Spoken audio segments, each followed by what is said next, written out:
Sejam muito bem-vindos ao Vitalidade. Estamos de volta com um novo ciclo de conversas sobre saúde, ciência, qualidade de vida e bem-estar. E esse é um momento muito especial. Começamos hoje a 15ª temporada do programa, aqui pela TV Câmara de Novo Hamburgo. E como é março e um mês dedicado às mulheres, nada mais simbólico do que abrir essa nova temporada com um tema que celebra conhecimento, dedicação e transformação. As mulheres na ciência.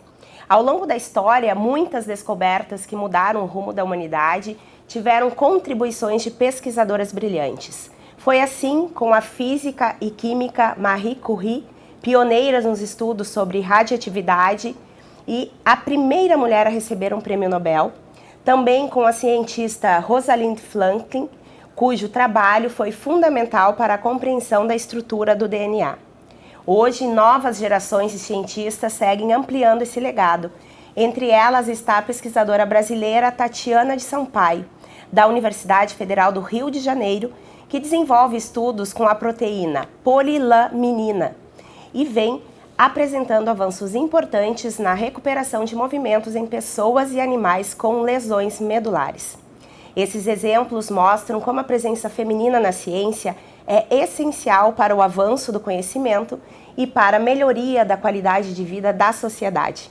E para falar sobre esse tema tão inspirador, o Vitalidade recebe hoje duas mulheres que dedicam suas trajetórias à educação, à pesquisa e à promoção da saúde. Hoje vamos conversar sobre a presença das mulheres no universo científico, os desafios enfrentados ao longo da história e a importância de incentivar cada vez mais meninas e jovens a seguirem o caminho da ciência. Então estamos aqui com a nossa primeira convidada, que é a professora Marina Dalzocchio, né? Vou te apresentar aqui para os nossos telespectadores. Marina é bióloga, mestre em entomologia e conservação da biodiversidade e doutora em biologia. Ao longo de sua trajetória, atuou em projetos de pesquisa, educação ambiental e iniciativas de combate à dengue, em parceria com escolas da rede pública. Atualmente é professora de biologia no Instituto Federal de Educação, Ciência e Tecnologia do Rio Grande do Sul, IFSU, Campus Feliz, contribuindo para a formação de novas gerações de estudantes e pesquisadores. Seja muito bem-vinda, Marina, que é a primeira vez no estúdio da TV Câmara, no nosso programa Vitalidade. Muito obrigada. É uma honra estar aqui conversando sobre um tema tão importante, que são as mulheres no meio acadêmico. Muito obrigada pelo convite. Aqui nós temos a Juliane já presença, né, carimbada aqui no nosso programa, nossa parceira de Vitalidade. Então, a Juliane, médica veterinária, Juliana Stephanie Simões Matos, doutora em qualidade ambiental e mestre em microbiologia. Ela também é especialista em gestão da segurança de alimentos e gestão em saúde e atualmente trabalha como responsável técnica e coordenadora do Departamento de Vigilância Ambiental em Saúde, além de responsável técnica e fiscal sanitária da área de alimentos na Vigilância Sanitária da Prefeitura de Novo Hamburgo. Muito obrigada, Ju, pela tua disponibilidade mais uma vez, então, tá aqui conosco, abrilhantando o nosso programa. Eu que agradeço mais um convite e para falar sobre as mulheres e meninas, né, futuras cientistas no meio acadêmico brasileiro. É uma pauta bastante importante e que tem muito a agregar aí para o futuro profissional e desenvolvimento científico nosso. Então, ao longo da história, muitas cientistas fizeram descobertas fundamentais, como eu citei no início do programa, né? A Marie Curie e a Rosalind Franklin, olha, que deu uma enrolada na língua, que ajudaram a transformar a ciência. Como vocês, pesquisadoras, doutoras, né? Vocês avaliam atualmente a presença da mulher na ciência? Quer começar, Marina? Vamos começar. Bom, tem crescido, né? Eu acho que esses últimos anos tivemos aí uma série de programas e fomentos governamentais para consolidar, né, a presença da mulher e das meninas na ciência. O próprio programa, né, a própria institucionalização do Dia Mundial das Mulheres e Meninas na Ciência, eu acho que é um passo importante.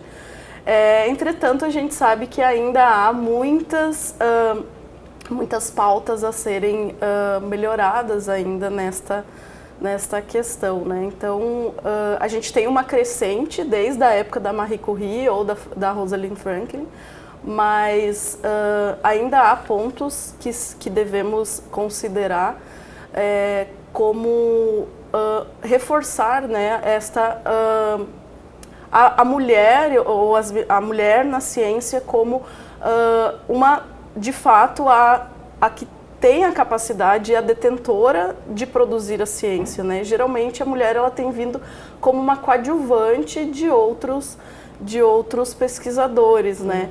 Então eu acho que precisamos sim, né, valorizar ainda mais as pesquisadoras científicas. Há uma série de programas que reforçam isso, mas precisamos de mais subsídios a essas mulheres. Eu concordo com a Marina nesse sentido de que precisam se abrir espaços mais para as mulheres, está tendo esse fomento das mulheres dentro da ciência e que elas precisam, sim, não digo se empoderar, porque muitas já ocupam espaços de respeito dentro da academia, mas a gente consegue perceber que a gente poderia ocupar um pouco mais esses espaços. E realmente, como a Marina falou, existem fomentos até dentro do próprio CNPq, das instituições que bancam a ciência no país, para que as mulheres sejam mais vistas, né? E, além disso, eu acredito que a mulher ela não traz só a questão do olhar do método científico dentro da ciência. Ela também traz uma empatia para o grupo com o qual ela está inserida, e também a gente vê muito, principalmente nós, assim, como é que a gente pode levar essa ciência de volta para as pessoas, né? Porque não importa aonde seja a tua formação, eu acredito que a gente tem que devolver muita ciência para as pessoas, para a população, porque de alguma forma ou outra foram elas, né, que nos bancaram estar ali. Então, eu acredito sim que a gente tem que devolver, e as mulheres têm altíssima capacidade de estarem nesses espaços científicos e em espaços de liderança científicos. A Marina, né, que é professora agora de adolescentes, de jovens, né, em qual momento da tua vida, assim, foi quando tu era adolescente também que surgiu esse interesse pela biologia e pela pesquisa científica, ou isso foi no momento que tu ingressou na universidade? A parte da biologia ela veio um pouquinho antes, foi no ensino médio. Eu tinha professores de biologia maravilhosos na minha escola e eu acabei me interessando assim por pontos específicos da biologia. Na ocasião, eu me interessava muito por genética, que é o que carrega, né, a bandeira assim, da biologia quando a gente aprende no ensino médio. E quando eu ingressei na universidade, aí a universidade tem vários programas, né, vários laboratórios com pesquisas que fomentavam bolsas de iniciação científica. E aí a gente vai aprendendo a conhecer, né? Porque quando a gente entra na universidade, nossas primeiras aulas, os professores dizem, fazer iniciação científica é importante para a tua carreira, para manter, né, o currículo. Então a gente acaba se procurando. E aí eu logo achei, né, como a gente costuma dizer, o meu laboratório, porque dentro da biologia a gente faz tudo dentro do laboratório. Eu achei a minha área, né, de pesquisa, consegui uma bolsa de iniciação científica e vi que era aquilo que eu gostava de fazer, assim. E aí depois as coisas fluíram de uma maneira mais tranquila, né? Logo depois da graduação veio o mestrado, aí depois do mestrado já veio o doutorado, o pós-doutorado, e assim foi fluindo, né? Depois que a gente decidiu assim, que fez isso daí, foi mais fácil. E agora, dentro da sala de aula, né, com tantos adolescentes, tantas meninas, tantos meninos, como você busca, né, fomentar esse interesse? Você acredita que ainda, nessa fase da vida, ainda tem adolescentes e jovens que já se destacam, né? Por incrível que pareça, a gente tem lá no IFE, a gente tem uma disciplina chamada de projeto científico. Então é uma disciplina de um período só para trabalhar a iniciação científica, metodologia científica e a história da ciência. E eu inclusive sou uma das docentes dessas disciplinas. E a primeira vez que eu entrei na sala de aula, eu pensei, eles não estão interessados, eles são jovens, estão no ensino médio, mas é aí que a gente se engana. Eles buscam cada vez mais, eles nos surpreendem, na verdade, né? Eles cada vez mais querem se aprofundar em um assunto que eles têm interesse, e eles conseguem transformar a observação do cotidiano deles num problema científico de uma maneira muito mais fácil do que eu tinha, por exemplo.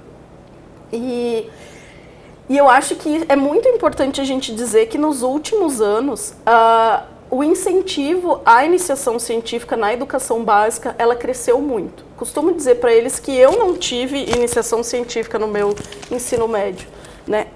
Eu acabei entrando nessa iniciação científica quando eu estava na faculdade. E os meus alunos que ingressam no ensino médio hoje, eles já têm iniciação científica desde o 6º ano. Né? Mesmo incluído na disciplina de ciências ou em outras disciplinas, eles já têm acesso ao método científico. Então isso isso é fantástico, né? Porque eles já vêm com toda aquela claro, dentro, né, da idade deles e da experiência deles, eles já vêm com aquele rigor e aquela curiosidade científica, aquelas pautas de observação. Será que eu consigo testar essa minha observação para ver se ela é real? Então, os últimos anos, né, e Novo Hamburgo eu acho que se destaca muito isso por conta da Mostratec e do Liberato, né, que a Mostratec é hoje a maior feira de iniciação científica da educação básica do mundo, né? E ele fomentou muito isso dentro do ensino fundamental e do ensino médio. Então a gente precisa saber o valor que isso tem agora, né? Porque a ideia é que os jovens eles consigam no futuro resolver problemas melhores a partir do momento que eles se apropriam do método científico, né? Você falou da Mostratec, eu ia trazer esse assunto, porque aqui no município tudo começa na FEMICTEC, para quem é aluno da rede pública, e também as escolas particulares fazem suas feiras de iniciação científica, né? Visitando os pavilhões da FENAC no mês de outubro, a TV Câmara sempre está presente assim, e acompanhando esses jovens cientistas. A gente vê que desde os pequenininhos, né, com a Mostratec Júnior, educação infantil, né, eles já estão presentes e tendo contato com esse mundo, tendo contato com pesquisadores e crianças e adolescentes de outros estados, todos os estados brasileiros, né, de diversos países. O ano passado, se não me engano, foram 13 países que estiveram presentes, né? E a Câmara, inclusive, ela concede 2 prêmios para escolas aqui de Novo Hamburgo que tenham, né, tirado o primeiro lugar em suas categorias, que é o cientista jovem, o cientista jovem cientista e o cientista júnior, né, como maneira de apoiar e incentivar. Nesse sentido, Ju, como tu acredita que seja a importância, né, que importância você acha que tem o incentivo do poder público, né, desde cedo, para que novos talentos sejam então descobertos? É justamente desenvolver os talentos, né? Justamente com as políticas que podem ser feitas para que esses talentos sejam vistos, descobertos, né? Para que eles possam seguir um caminho para desenvolver a questão científica, se isso a criança ou o adolescente quiser. E é uma semente muito boa de ser plantada. Né? É uma coisa que vai agregar o pensamento crítico deles. E agora que vocês falaram na FEMICTEC, existem projetos muito bons dentro da FEMICTEC, muito bons. Desde projetos assim que estão no dia a dia deles, que eles descobrem uma coisa que está no dia a dia deles, que é da rotina deles, e eles não tinham parado para pensar nisso. Né? Às vezes os próprios professores da rede pública, eles incentivam, né, esse pensamento, esses projetos, dão as ideias de como fazer os projetos, ou uma ideia de um projeto que possa vir assim desenvolvido para a própria FMICTEC, né? Eu não sei a Marina, mas eu já fui avaliadora de iniciação científica ali do ensino médio e ensino fundamental, e tu vê projetos assim, ó, maravilhosos, sabe? Então eu acredito que o poder público ele dá esse incentivo para que as crianças e os adolescentes possam desenvolver um primeiro pensamento crítico e depois, quem sabe, desenvolver uma carreira dentro de uma área científica. Vocês duas já trabalharam com questões, e a Jo acho que trabalha ainda relacionadas à dengue, né? Geralmente nas feiras de ciências das escolas, a gente vê esses assuntos que têm proximidade muito grande, né, com a rotina deles, e além de aprender, depois eles se tornam multiplicadores, né, do que eles aprenderam dentro da sua família, dentro da comunidade, né, do bairro onde estão. Eu particularmente acredito que principalmente as crianças, né, que elas têm um poder de absorver informação muito grande. E eu acredito que elas são, principalmente para as questões de saúde pública, as nossas maiores divulgadoras, nossos maiores multiplicadores, né, desde que recebam, por óbvio, essa informação de forma correta. Né? Aí eles vão começar a chamar a atenção dos irmãos, dos primos, né, dos outros parentes de dentro de casa, da família. Eles são, concordo assim, ó, que é a nossa semente para mudança de perspectiva no futuro. Isso é uma coisa que eu tenho bem clara comigo a partir do momento, por óbvio, que se recebe a informação de forma certa. Falando um pouquinho da tua trajetória, Ju, a medicina veterinária e a microbiologia têm uma relação direta com a saúde pública que você mencionou agora há pouco, né? O que te motivou a seguir, então, nessa área científica e galgando passos até chegar o doutorado? Tu fez um pós-doutorado, uma parte do doutorado, né, na Alemanha? Conta parte do doutorado. Dessa tua experiência. Isso. Então, eu acho que eu e a Marina, a gente tem uma coisa em comum, que é despertar a vontade científica no ensino médio, né?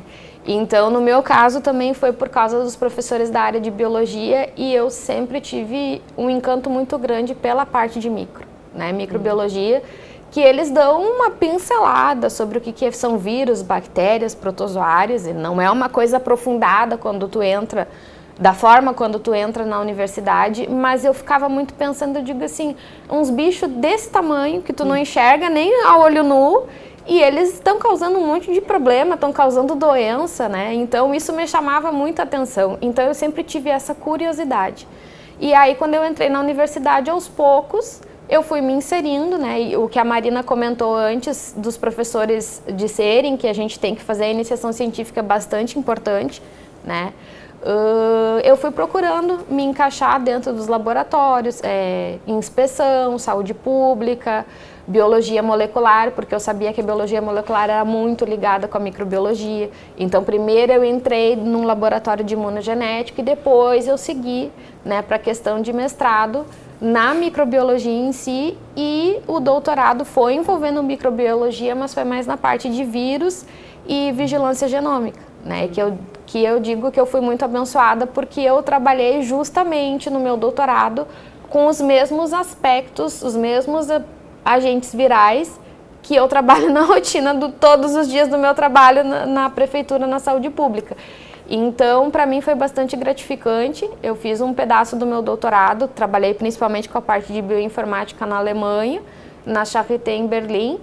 E aí agora a gente está tentando continuar, né, o prospecto do trabalho, da divulgação científica, dos resultados, né, porque um trabalho de doutorado ele te gera muitos resultados. Aí tu olha um viés, quando tu está fazendo doutorado e o trabalho científico, ele também é um amadurecimento tanto profissional quanto pessoal, porque tu vai criando o pensamento crítico e às vezes as coisas que tu pensa de uma forma e quando tu vê lá no final tu já está pensando de uma outra forma em razão da bagagem toda que tu adquiriu.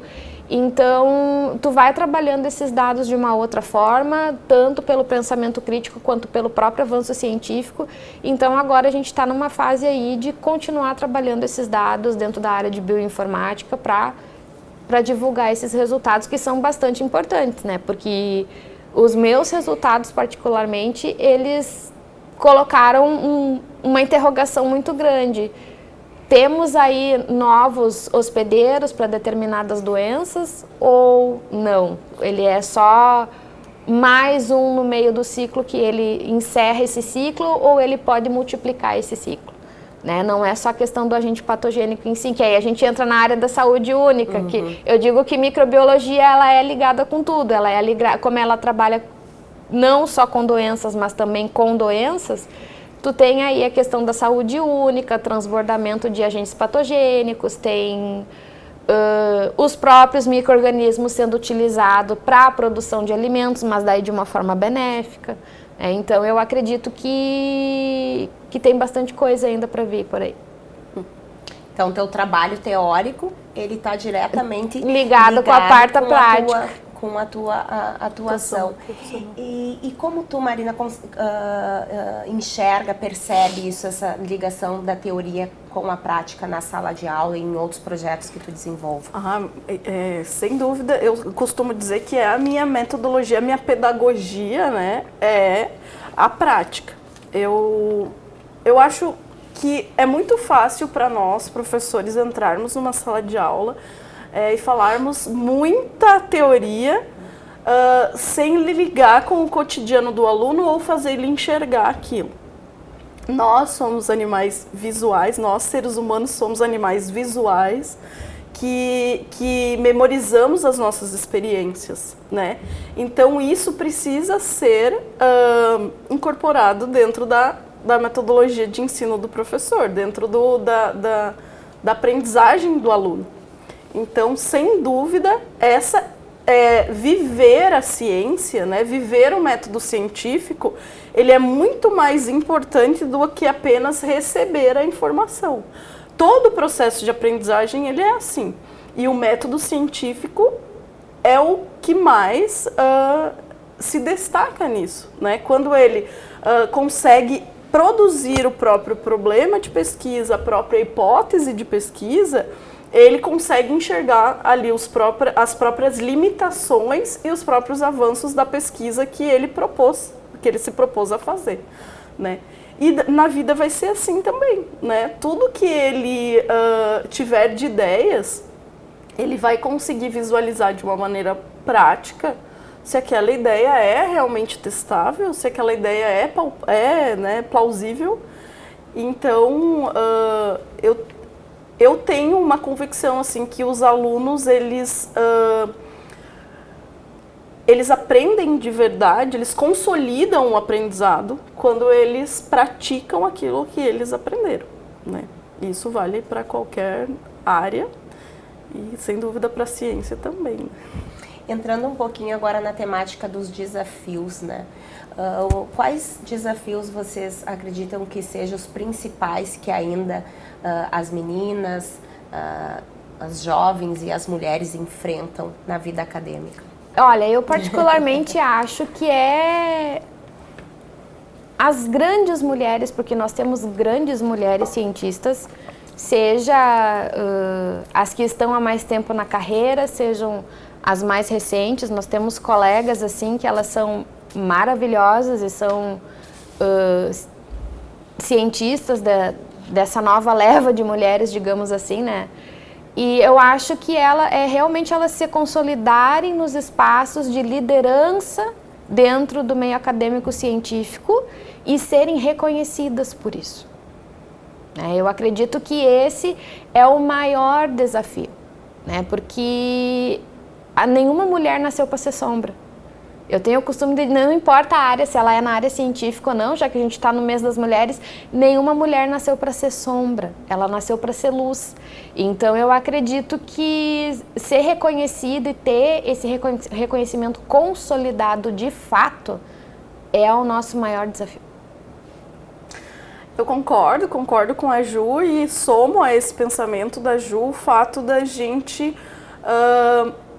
ser descredibilizada muitas vezes. A gente tem aí dois grandes exemplos nos últimos meses, né? A nossa reitora da URGS, que pelo jeito de vestir ou pelo jeito de falar, né, foi descredibilizada. Será que ela poderia de fato estar ocupando um cargo tão importante que é ser reitora, né? Eu acho que ser feminina, ela mesma, né, inclusive falou, ser feminina, ser mulher, não me dá um descrédito, né, de ocupar um cargo de gestão ou de responsabilidade. Então eu acho que infelizmente isso é muito cultural, né, a gente precisa melhorar quanto a isso. A própria Tatiana, prof. Tatiana, né, que foi questionada a pesquisa dela, mas ela não precisa de mais ensaios clínicos, grupo controle, né?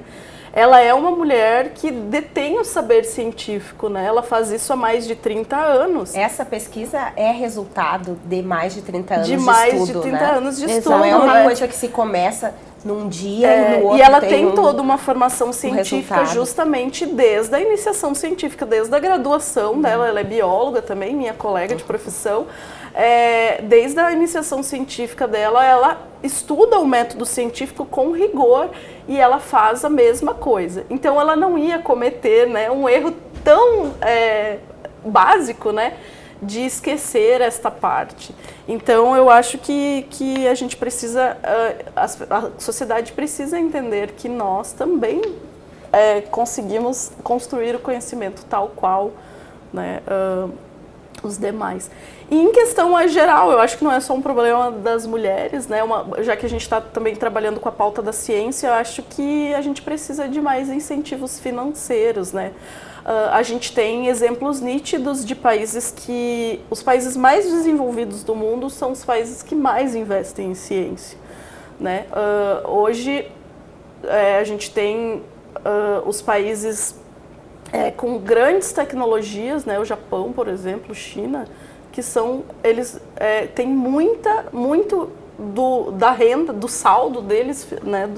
Do lucro do país, do lucro não, né? Não se fala lucro, mas enfim, a verba, é investido em ciência, em novas tecnologias, né? E quem traz novas tecnologias são as ciências. É a ciência, né? E o Brasil é um celeiro de cientistas. E a gente tem muito potencial. Com todo respeito, mas o Brasil é um celeiro de cientistas. Tem muitos recém-doutores, recém-pós-doutores que procuram oportunidades no exterior justamente por causa do que a Marina falou. O acesso aos insumos e à verba é muito maior e muito mais fácil. E o Brasil, ele tem cientistas assim, ó, que trabalham muito bem e que deveriam de ser reconhecidos e a ciência ser cada vez mais fomentada nesse país. Porque não é querer falar em detrimento de alguma outra coisa, mas o Brasil, ele possui cientistas assim, ó, excelentes, né?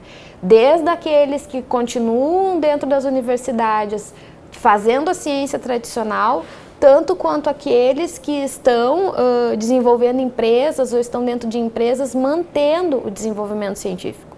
Então, assim, a gente tem cabeças pensantes aí muito competentes. Eu acho que dentro dessa questão, né, só para a gente finalizar, diferente dos outros países, o Brasil ele não reconhece o cientista, o pesquisador como profissão. Hoje ninguém tem a profissão pesquisador, a profissão cientista, né?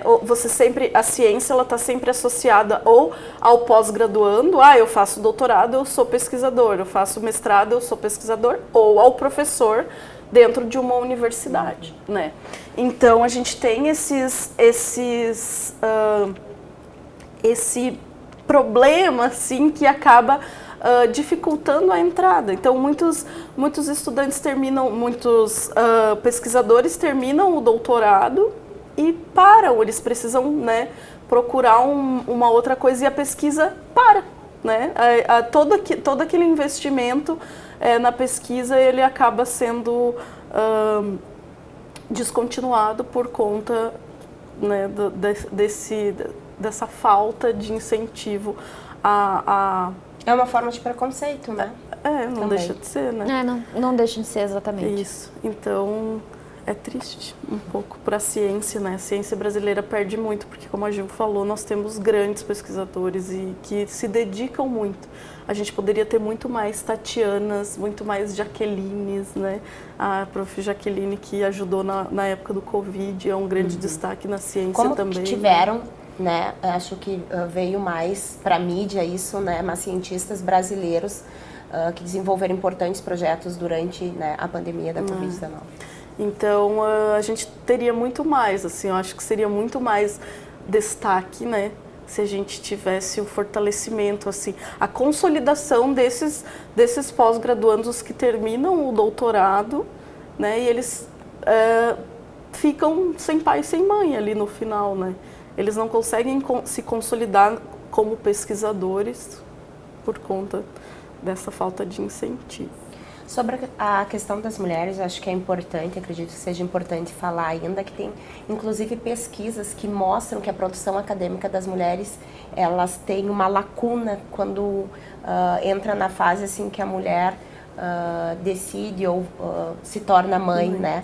Então tem um vácuo ali, né? E numa sociedade em que as mulheres, né, assumem esse papel de cuidadoras, de genitoras, com múltiplas tarefas e funções, seja no seu ambiente de trabalho, na universidade, em casa mesmo, né? Como vocês avaliam assim essa dedicação à ciência que às vezes não consegue, tem mais entraves, né? Sim. A gente teve agora, eu acho que, se eu não me engano, 2017 ou 2018, a CAPES e o CNPq trabalhando nesta possibilidade da licença maternidade às pós-graduandas, né? Antes, uma mulher que escolhia fazer mestrado e doutorado, ela tinha que literalmente escolher entre a maternidade e a ciência, né? E aí, quando a licença maternidade entra com a possibilidade de você prorrogar o seu prazo de defesa, de não perder a bolsa, isso facilita muito, né, este processo que tu citaste. Mas a gente ainda tem toda a questão do pós, né? Acabou a licença maternidade, a mãe uma também corrida desigual, né? Porque o tempo é curto. A gente fala, ontem mesmo conversava com um amigo que tem a intenção de fazer doutorado, ele disse, eu não sei se eu tenho ânimo. 4 anos o prazo máximo, né? Quando a gente vê, já passou. 4 anos voa, né? Nós estamos aí há 6 anos da pandemia, que parece que foi ontem. Então, para uma mulher que ainda no meio desses 4 anos, né, tem que fazer a sua parada para a maternidade, para viver a maternidade, é extremamente difícil e curto, né? Se o estudante com 4 anos, se o pós-graduando com 4 anos não consegue, às vezes, consolidar a sua pesquisa, imagina quem... eu não digo nem consolidar, pausa, fazer tudo que gostaria. Tudo que gostaria. Imagina quem teve que fazer essa pausa, ou quem optou por fazer essa pausa, né? E eu acho que precisaria de melhores regras, vamos dizer assim, né? Uma regulamentação um pouco melhor para uma inclusão um pouco melhor, assim, dentro deste universo científico, né? Tal qual. O fato de cada vez mais a gente está falando por exemplo, a gente está trazendo bastante a citação da Tatiana, né, Sampaio agora, porque tem muita visibilidade, né, a importância dos jovens, das meninas, né, trazer o exemplo dela para inspirar, né, qual a importância que vocês acreditam que tem, assim, essas novas descobertas? É a visibilidade do bom exemplo, né? Do quão longe uma mulher pode ir, no sentido das meninas se inspirarem a ser parecida com ela ou ter uma carreira similar à dela, né? Eu acredito que seja essa visibilidade seja importante para as meninas verem que nós podemos fazer e alcançar tudo aquilo que a gente tem vontade. E isso é tão verdade que a própria professora Tatiana, ela está há 30 anos insistindo na teoria dela, que ela finalmente conseguiu colher o fruto que ela tanto estava querendo. Então eu acredito que essa visibilidade, não só do resultado em si, mas de ser uma mulher que chegou aonde ela chegou, com a visibilidade que ela tem, isso só mostra que a gente é capaz de ir e ocupar o espaço que a gente quiser. Vocês notam essa diferença de quando vocês começaram na vida acadêmica e de como está agora a academia, né? Total. Eu acho sim que principalmente ser palpável, né? Eu acho que quando eu entrei na academia, ser cientista era aquele cientista maluco do cabelo arrepiado que ficava trancado no laboratório fazendo reações, né? Minha mãe tinha essa ideia, né? Quando eu falei, mãe, eu vou fazer pesquisa dela, nossa, né? Mas que coisa esquisita, né? Vai ficar trancado no laboratório. E hoje os meus alunos, eles veem, né, que a pesquisa é um lugar de consolidar o conhecimento científico, mas também de realização profissional, né? Com certeza. Eu trabalho muito ali nos primeiros anos do ensino médio, o que é biologia, né? E eu falo das biólogas que nos representam, e claro que esse ano, o ano letivo começou falando da Prof. Tati, né? E aí a gente sabe que ela está pautada, cotada aí para ser a nossa representante no Nobel, né, por conta dessa descoberta. Então eu trago para eles essa importância e trago uma linha do tempo. Quantas pessoas ganharam o Nobel? Quantos desses eram mulheres e quantos desses brasileiros, né? Não tivemos, e agora cada vez mais a gente está se apropriando também disso, né? E isso é um incentivo, né? Você sempre se espelha em alguém, né? E poder ter os jovens, e principalmente as jovens meninas, se espelhando em um exemplo tão próximo, meu Deus, é o Brasil, é o FRJ, né? É muito mais palpável do que, sei lá, na universidade, uma universidade Harvard, Oxford, ou uma, né, outra fora do país. É muito mais palpável quando o exemplo está em casa, né? Então, eu acho que essa é a grande diferença, assim, a gente não tinha esse exemplo tão palpável que eles têm hoje. Esses exemplos assim. Próximos, assim, a gente não tinha. E uma coisa que eles falam mesmo para nós é o fato deles terem professores que também se destacam dentro do meio acadêmico, científico, né? Eles ficam fascinados, assim, eles sempre falam, nossa, prof, hoje eu olhei seu currículo, né? O currículo lá.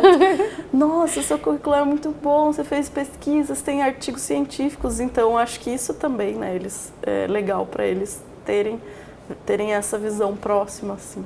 Gurias, vocês que são cientistas bem-sucedidas, então queria falar um pouquinho assim, ó, a Marina, né, que já trabalhou com projetos ligados ao combate à dengue, à educação ambiental, e também pode trazer para nós outros, né, que tenham marcado a tua trajetória, né, de que forma a ciência pode ajudar, então, a prevenir doenças, a melhorar a qualidade de vida nas comunidades, né, falando um pouquinho de ti agora como cientista.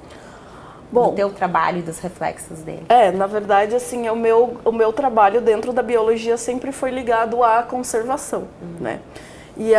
Então, eu acho que dentro desse meio da biologia, da ecologia, da conservação, que é o que eu trabalho, a gente tem um papel importante. A ciência dentro do meio ambiente, ele tem um papel importantíssimo, porque hoje a gente vê que a destruição ambiental está intimamente ligada com os problemas, principalmente de saúde pública, né? Saúde pública e o meio ambiente, eles andam de mãos dadas. Então, se o meio ambiente vai bem, a saúde vai bem. Se o meio ambiente vai mal, a saúde vai mal. E as minhas pesquisas dentro da minha área, elas vêm mostrando justamente o papel da destruição ambiental na qualidade ambiental, né? Então, como isso vem trazendo problemas que podem ser relacionados, então, à saúde humana, né? E os problemas de saúde. Então, a ciência ela é fundamental, seja no meu campo de estudo, né, ou para resolver problemas. Hoje, quem resolve os problemas é a ciência. né? Então, a gente precisa ouvir mais os pesquisadores. Tem até uma passagem que diz que em todos os filmes de catástrofe ambiental, os cientistas eles são sempre ignorados e depois é eles que vão ser buscados lá no final, né? E a gente vive esses filmes, né? Principalmente relacionado à área ambiental, que é a minha área. Então, assim, a gente vem falando, né, das mudanças climáticas, a gente, por exemplo, as questões das inundações, a gente vem falando há anos, né? Há anos a gente vem projetando essas características e a gente foi sempre os cientistas ignorados dos filmes. Então, eu acho que o que a gente faz, as pesquisas que a gente faz, elas podem evitar problemas futuros e a gente precisa utilizar, se apropriar dessas informações, né?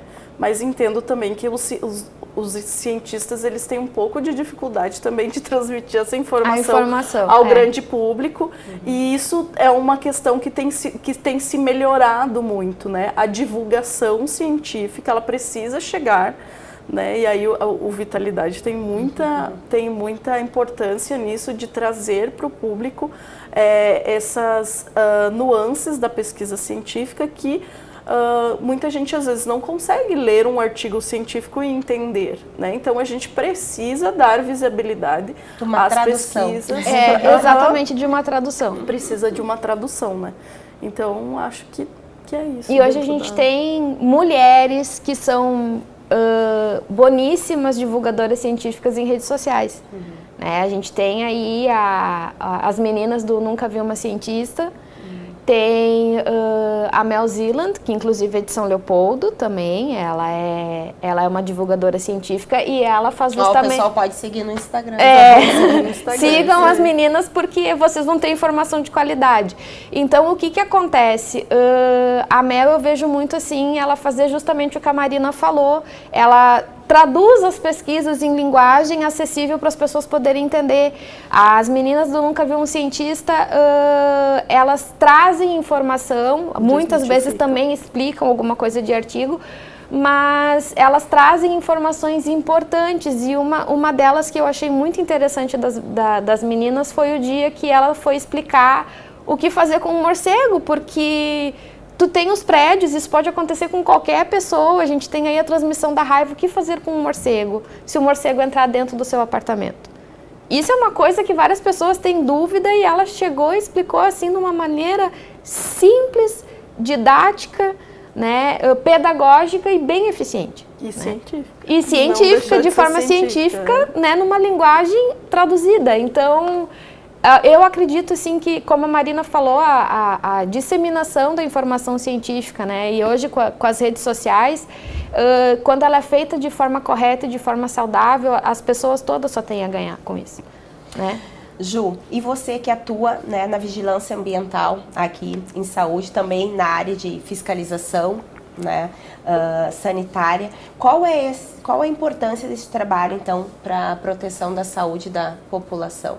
Estamos nos encaminhando quase para o final do programa, eu tenho muita coisa para perguntar para vocês ainda, mas eu não posso deixar de te perguntar isso, porque é o que tu faz no dia a dia, né? Tu tem toda essa bagagem, né? Mas e antes tu falava da importância de refletir os resultados das pesquisas, né, do doutorado no dia a dia da população.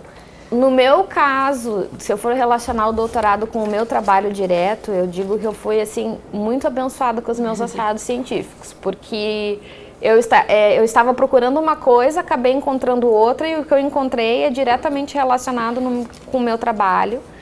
E acabei descobrindo vírus que estariam circulando na região e que não haviam sido notificados, né? Vírus de importância da doença em humanos.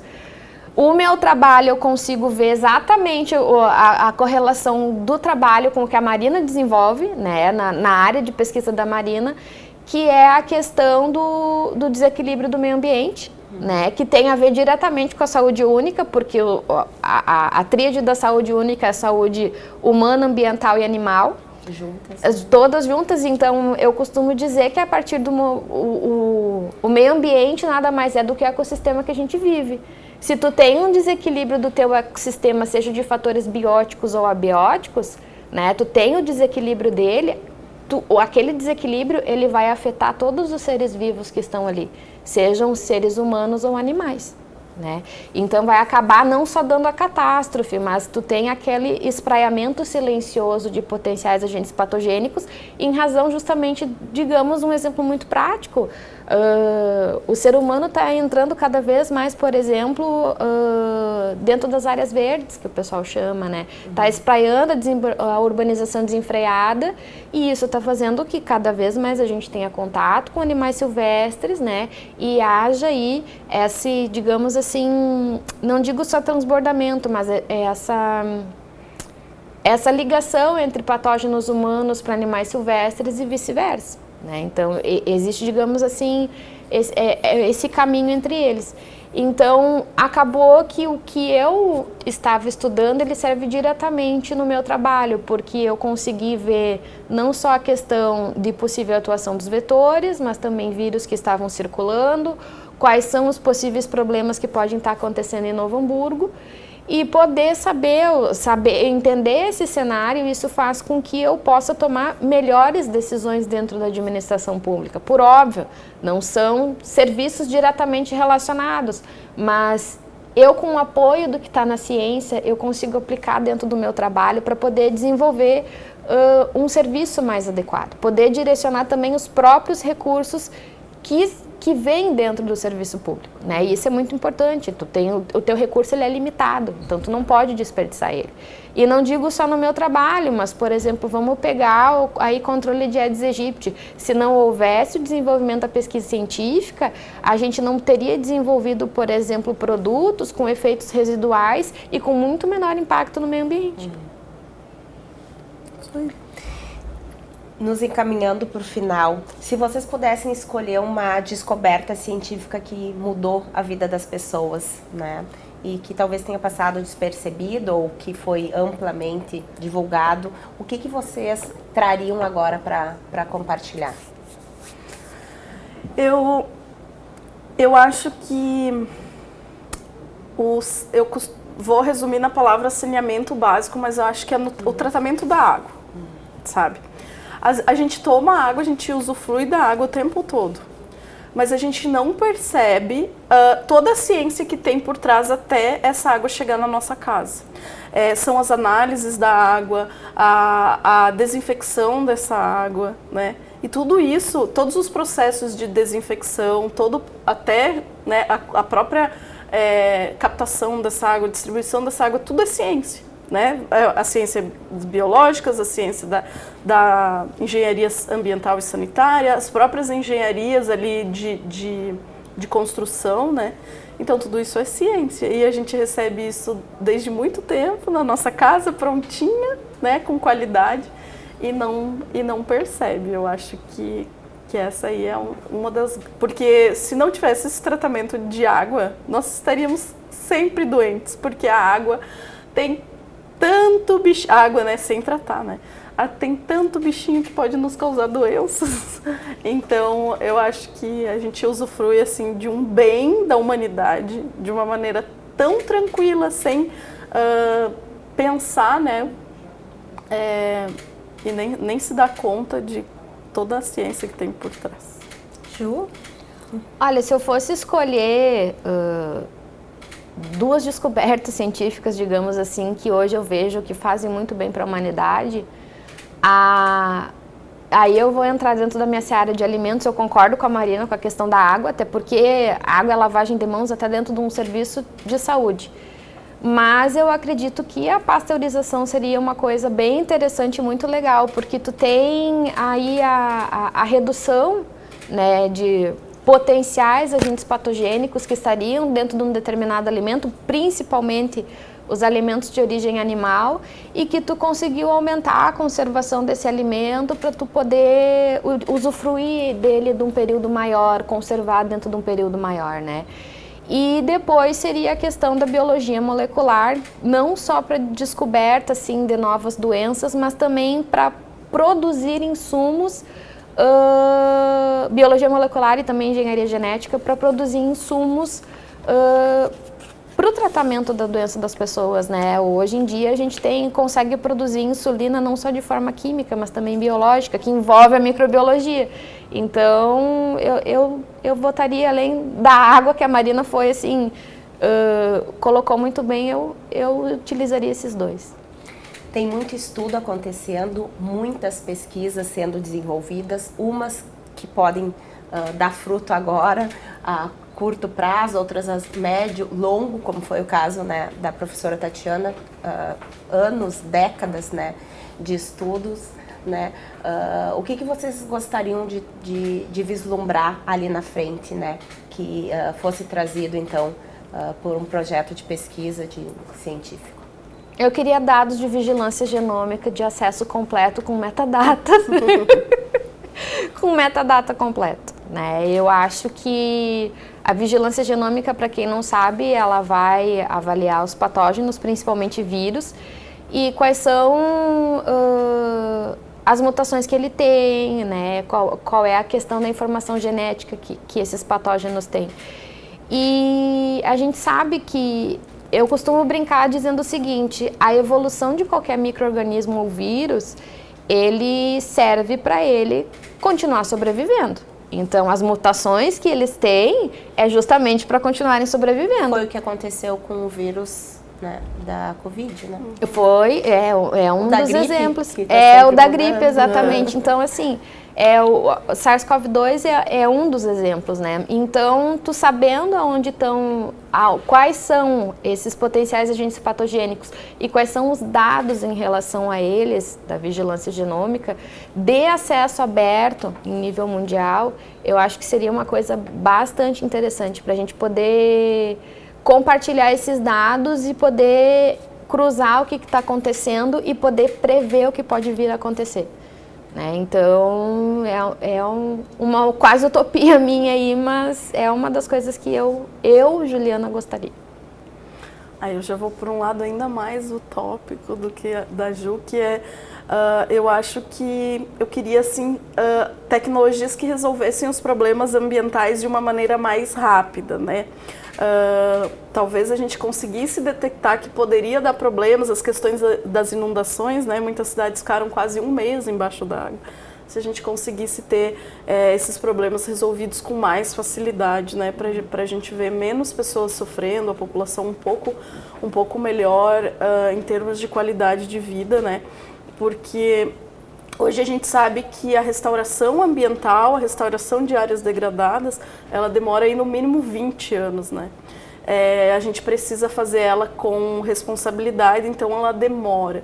Então, se a gente tivesse tecnologias que pudessem, né, nos ajudar nessa questão de diminuir esse período, ou que pudesse manejar de maneira melhor essa restauração ambiental, eu acho que a gente já conseguiria prolongar aí a nossa qualidade de vida dentro do planeta.